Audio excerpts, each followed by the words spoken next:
Welcome back. We are continuing our breaking news coverage following the unauthorized strikes in Iran. Tonight, top Democrats are calling for Congress to return to Washington, D.C. immediately to vote on a war powers resolution that seeks to block further military action in Iran. However, President Trump stated attacks will continue with heavy bombing, quote, throughout the week or as long as necessary, unquote. Democrats are demanding answers, while most Republicans are voicing support and rallying behind Trump, like Senator Lindsey Graham, who told the Wall Street Journal that, quote, Trump has met the moment, unquote. Meanwhile, Pentagon officials are expected to brief staff on key congressional committees tomorrow. Joining us now to discuss, Democratic Congressman Eugene Vindman of Virginia. He serves on the Armed Services Committee and is himself an Iraq Army veteran. Congressman, thanks so much for joining us. President Trump was clear that American soldiers may be lost in this war.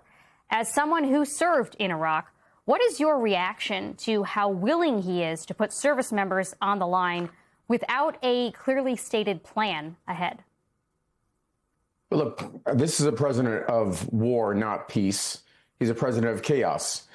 Over the course of the last 13 months, he's engaged in 6 conflicts. This is now the second in Iran after last summer stating that he had obliterated the nuclear stockpile. That is obviously not the case. That was a lie. Then we had Nigeria, Yemen, Venezuela, the Caribbean. I mean, the list is an arm long. And this president is fully ready to commit American blood and treasure. As I said, that American heroes may suffer the consequences. He is willing to put American lives and treasure at risk when he himself certainly wasn't willing to put himself on the line and skated out on Vietnam. Congressman, as we outlined at the top of the show, this wasn't about nuclear weapons per se. Iran doesn't have nuclear weapons, and the U.S. president said that the U.S. had destroyed or obliterated Iran's nuclear program. It wasn't about ballistic missiles. U.S. intel assesses that Iran doesn't have intercontinental ballistic missiles that could hit the U.S. or direct threat to the U.S. for at least up to 10 years. What do you think this was about? Why, as you understand it as a sitting member of Congress, why do you think the United States launched this regime change war? Well, look, I think lots of people are guessing. The president never took the case to the American people. He never took it to Congress. This is an illegal war that he started and is apparently running from Mar-a-Lago instead of the White House.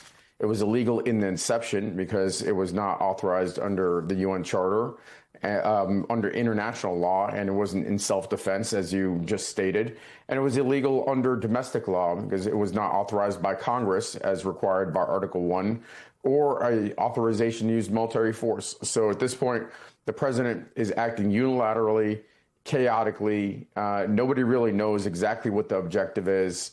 And American blood and treasure is at risk. And it's just a matter of time before we start to sustain losses.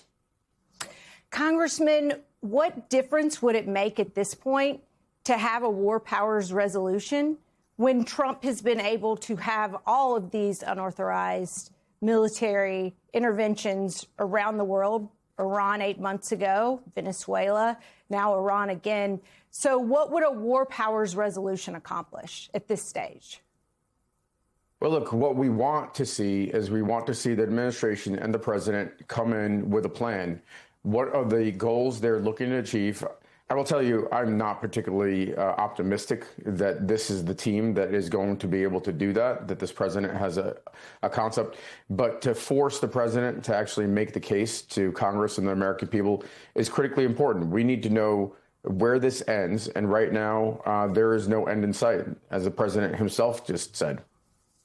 Will there be consequences, Congressman, if, in fact, a war powers resolution does get a vote and Congress does not authorize military force?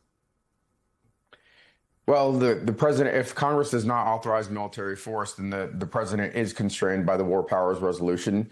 And ultimately, something like this can end in the termination of funds being expended for a conflict like this. So, on the back end, this administration is looking to brief Congress. I will tell you, having heard the briefings on the previous military engagements that the president has authorized, whether they're in Venezuela or the Caribbean or in Iran, I was not satisfied, but the president does need to come to Congress and the American people, ultimately, as required by the Constitution and U.S. law.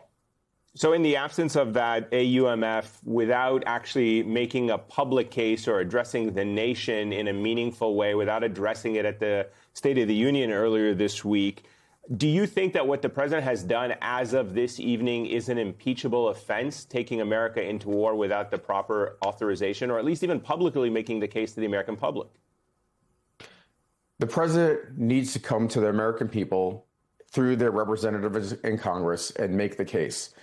The Constitution, American law is clear. This is a war. This is not a short-term military conflict. Apparently, there's been a decapitation strike by all accounts. Khamenei is dead, and I will tell you, I'm not shedding any tears for the Iranian regime or the Ayatollah, given his responsibility for hundreds of American deaths and wounding of thousands more, including my twin brother, who's in Iraq conflict, and myself. I was in the Iraq conflict as well. But at the same time, we're a country of laws, and the president needs to follow those laws, and there needs to be accountability in Congress. Congressman Eugene Vindman, thank you. Thank you. Up next, we're live on the ground in Dubai, where an iconic luxury hotel was hit as Iran launches retaliatory strikes across the region. Stay with us.